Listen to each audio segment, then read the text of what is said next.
नमस्कार दोस्तों, मैं सीमा चौरसिया आपका स्वागत करती हूँ अपने यूट्यूब चैनल पे। और बहुत अच्छा या दर्द भरा गीत लेकर आई हूँ। अच्छा लगे तो लाइक सब्सक्राइब जरूर करें, शेयर करें, सपोर्ट करें और गीत अच्छा लगे तो प्यारा सा कमेंट जरूर कीजिएगा आप लोग। धन्यवाद। छूटी जाई हई बाबा के आंगनवा, सजना लई जाई हई गवनवा। छूटी जाई हई बाबा के आंगनवा, सजना लई जाई हई गवनवा। जाई हई गवनवा लई जाई हई गवनवा। जाई हई गवनवा लई जाई हई गवनवा। रुवई रुवई करई कन्यादानवा, सजना लई जाई हई गवनवा।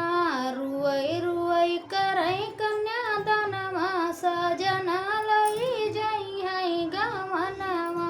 अंगने में बैठी रोई दादी हमारी, अंगने में बैठी रोई दादी हमारे। द्वारे पर रोई मोरे बाबा, सजना लई जाई हई गवनवा। द्वारे पर बैठा रोई बाबा, सजना लई जाई हई गवनवा। छूटी जाई हई बाबा के अंगनवा, सजना लई जाई हई गवनवा।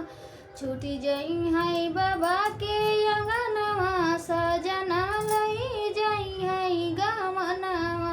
रुवई रुवई करई कन्यादानवा, सजना लई जाई हई गवनवा।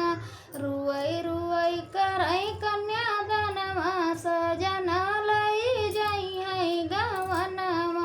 अंगने में बैठी रोई माई हमारी, अंगने में बैठी रोई माई हमारी। द्वारे पर रोई मोरे बपई, सजना लई जाई हई गवनवा। द्वारे पर रोई मोरे बपई, सजना लई जाई हई गवनवा। छूटी जाई हई बाबा के अंगनवा, सजना लई जाई हई गवनवा।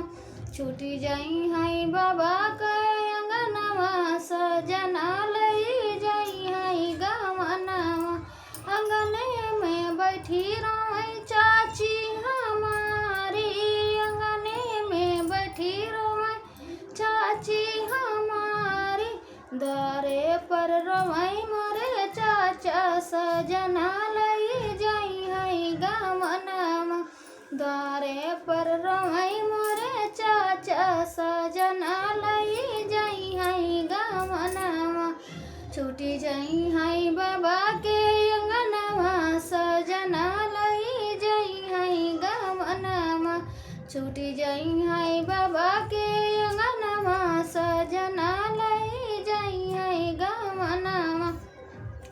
अंगने में बैठी रोई भाभी हमारी, अंगने में बैठी रोई भाभी हमारी।